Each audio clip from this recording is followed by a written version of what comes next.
Aviokompānija Air Baltic saskaras ar apsūdzībām par Eiropas Savienības sankciju pārkāpumu, jo pastāv aizdomas, ka tā iegādājusies degvielu no Krievijas laikposmā no 2022.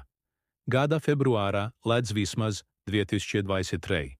gada martam saskaņā ar neatkarīgā Krievijas laikraksta vērstka izmeklēšanu Air Baltic veikusi 28 darījumus par degvielas iegādi no Krievijas, no kuriem 13 bijuši veiksmīgi.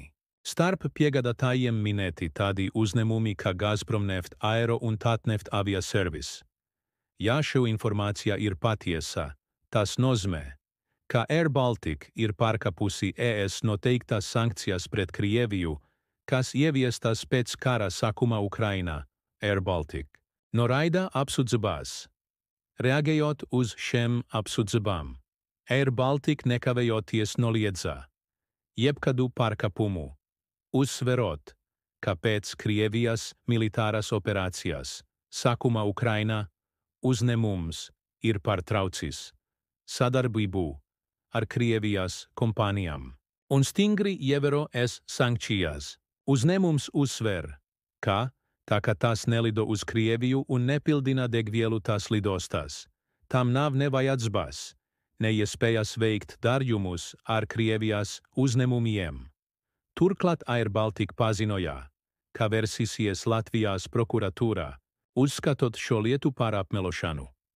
Sankciju apiešanas problemātika tomēr Air Baltic gadījums ir tikai neliela daļa no plašākas problēmas par sankciju ieviešanas efektivitāti attiecībā uz Krieviju. Saskaņā ar Eiropas politikas centra datiem ES laika posmā no 2022. gada marta līdz 2023. gada jūlijam no Krievijas importējusi izeivielas vairāk nekā 3 miljārdu eiro vērtībā. Starp tam ir nikelis, titans un alumīnijs.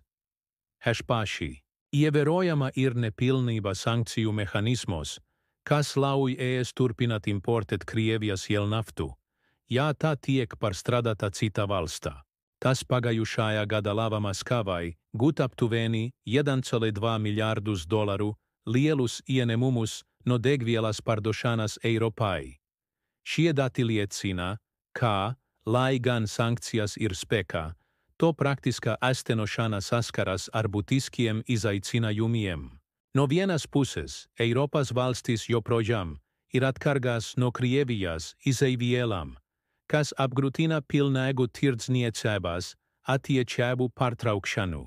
No otras puses, uzņēmumi cenšas pielāgoties pieaugošajām cenām un ekonomiskajām spiedienam. Šie faktori rada nepilnības, kuras Krievija var izmantot, lai turpinātu gūt ienākumus no Eiropas tirgus, kā es varētu uzlabot sankciju efektivitāti. Lai mazinātu šīs problēmas, es ir noteikusi jaunus ierobežojumus saistībā ar Krievijas sašķidrinātās dabas gāzes LNG eksportu. Piemēram, ES aizliedz Krievijas LNG transportēšanu caur savu teritoriju, lai novērstu tā tālāku pārvadāšanu uz trešajām valstīm.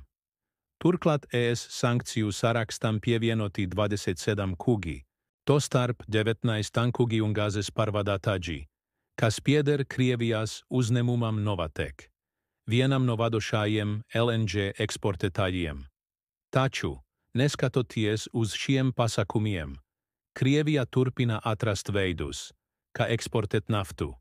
Sankcijām pakļautie kuģi joprojām darbojas globālajā naftas tirgu, izmantojot dažādas stratēģijas, piemēram, nosaukuma maiņu un karoganu maiņu, lai izvairītos no uzraudzības. Piemēram, tankkuģis Saga, kas kuģo zem Barbadosas karoga, transportēja 33,000 tonu mazuta no Krievijas ostas Visotskas uz Aziju. Šīs gadījums liecina, ka pašreizējās sankcijas vēl nav pietiekami efektīvas, lai pilnībā ierobežotu Krievijas naftas eksportu, vai sankcijas darbojas. Kopš Krievijas un Ukrainas kara sākuma rietumvalstu, ekonomiskās sankcijas ir kļuvušas par galveno instrumentu Maskavas finansiālo resursu ierobežošanai. taču Krievija ir izstrādājusi vairākas metodes, lai tas apietu. Viena no biežāk izmantotajām taktikām ir tankugu pārrakstīšana uz valstīm ar zemāku uzraudzības līmeni, piemēram, Liberiju, Panamu vai Barbadosu. Turklāt Krievijā izmanto tā sauktos spoku kugus, tankugus, kas tiek pārdoti neidentificētām kompānijām, bieži vien reģistrētām Tuvo Austrumu vai Āzijas valstīs. Tas apgrūtinātu īpašnieku izsekojamību un saistību ar Krieviju. Rietumvalstu atbildes reakcijā, lai novērstu šo apiešanu.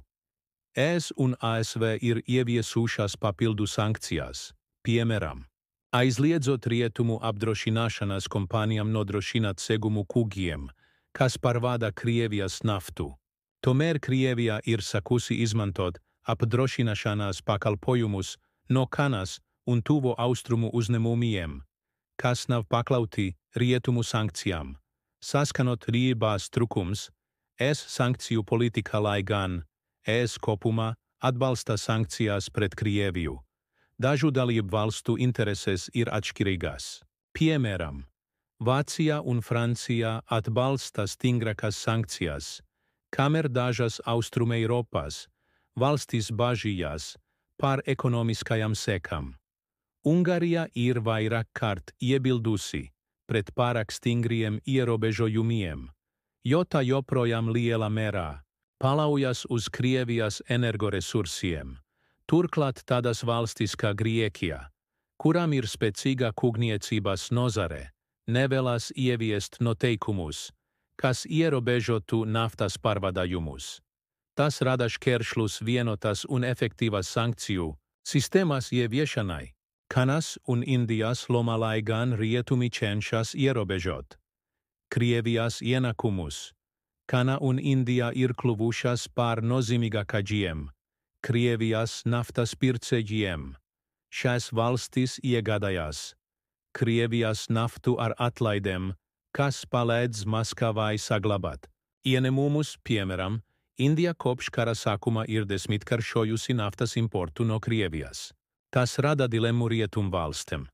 Vai tam vajadzētu izdarīt spiedienu uz Indiju un Kanu, riskējot sāsināt attiecības, vai arī pieļaut šo situāciju, vājinot sankciju efektivitāti, kā nākotnē uzlabot sankciju mehānismus. Eksperti ierosina vairākus pasākumus, lai uzlabotu sankciju efektivitāti, paplašināt satelītu un mākslīgā intelekta izmantošanu, lai izsekotu sankcijām pakļautas Krievijas kūrniecības aktivitātes. Stiprināt sadarbību ar tranzitvalstīm, lai ierobežotu sankciju apiešanu, pielāgot sankcijas tā, lai tas skartu ne tikai Krievijas kompānijas, bet arī to starpniekus. Vai šie pasākumi būs pietiekami, lai efektīvi ierobežotu Krievijas ekonomisko ietekmi? To rādz nākotnē.